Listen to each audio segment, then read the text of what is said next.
هاي جايز، ازيكم؟ عاملين ايه؟ يا رب تكونوا بخير. فيديو النهارده هيبقى unboxing plus ريفيو على 5 in 1 curling set من رش براش. في الحقيقه انا جربت من عندهم الستريتنينج براش، بس ما كانتش احسن حاجه بالنسبه لي، يمكن عشان شعري تقيل مش خفيف. ما كانتش بتجيب النتيجه اللي انا كنت متوقعاها يعني. بس لو انتي شعرك خفيف هاتيها، هتبقى حلوه جدا معاكي، لكن لو شعرك تقيل زيي لا، ما انصحكيش يعني. عامه هحط لكم صورتها فوق عشان تعرفوا اني واحده انا بتكلم عليها. تعالوا بقى مع بعض النهارده نشوف البوكس بتاعنا متكون من ايه، وشكله من جوه فيه ايه، وجاي معاه ايه. فيلا بينا نبتدي. طيب دلوقتي بقى هنفتح مع بعض البوكس. هو شكله كده من بره وبيتفتح من هنا. طيب على الغطا من جوه رسمين ال 5 different barrels، اوكي، والهاندل بتاعتها، وكاتبين ان هي up to 230 درجة مئوية، يعني السخونية بتاعتها بتوصل ل 230 درجة مئوية. وهنا بقى كل واحدة محطوطة في كيس كده مغلفة، طبعا علشان البارلز نفسهم ما يتخربشوش. تمام. فدلوقتي اللي انا هعمله ان انا هفتح كل الكيس دي واحطهم تاني مكانهم واوريكم شكلهم في البوكس عامل ازاي من غير الكياس طبعا. طيب هنا انا شلت كل الكياس اللي كانوا متغطيين بيها، اوكي، ودول شكلهم. طبعا كل واحد فيهم مختلف عن التاني بمقاسات مختلفة. ده تاني واحد،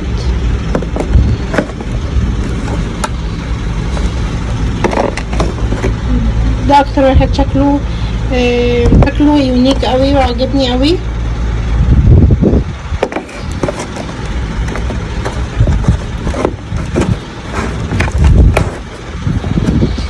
وده الارفع واحد فيهم للناس اللي بتحب التايت كيرلز، ده انسب واحد فيهم، هيناسبك قوي، اوكي.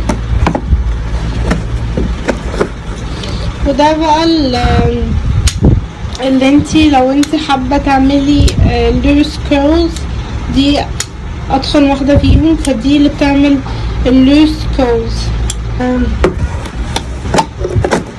وطبعا جاية معاها الهاندل دي فيها هنا مكان بيركب اي واحدة من دول.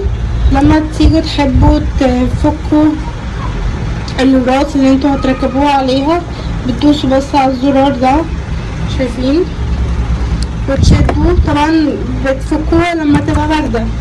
تعالوا بقى اوريكوا جوه البوكس ده فيه ايه.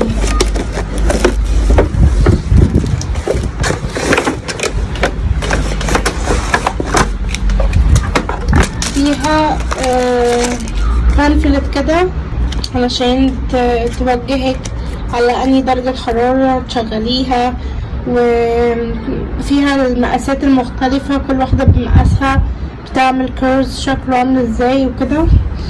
تمام. وهنا في جلاس، طبعا ده مهم جدا، وانا هفتح دي واوريكم جواها فيه ايه. طيب الكيس ده طلع فيه 2 hair clips، فيهم 2 hair clips، تمام. وكمان معاهم فيشتين، طبعا بتركبيها الفيشة الأصلية بتاعة السلك بتاعة الهاندل، تمام. طبعا حسب البلد اللي انتي فيها بتحطي الفيشة الصح بتاعتها يعني انا عايشة هنا في الامارات فانا هستخدم دي، لو انا في مصر هستخدم دي، تمام. تعالوا بقى نشوف كل واحدة فيهم شكلها هيبقى عامل ازاي في الشعر، واقول لكم اني واحدة عجبتني the most يعني. فلو انتوا عايزين تشوفوا ال different curls بتاعتهم please keep watching.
حبايبي حلوين، انا بقى عملت بقية شعري كله بدي. تمام، جينا بقى لاخر الفيديو بتاعنا. يا رب يكون عجبكم. بليز لو عجبكم متنسوش تدوسوا لايك، ولو انتوا جداد على القناه بتاعتي ما تنسوش تدوسوا سبسكرايب عشان يجيلكم كل جديد. ويلا باي باي.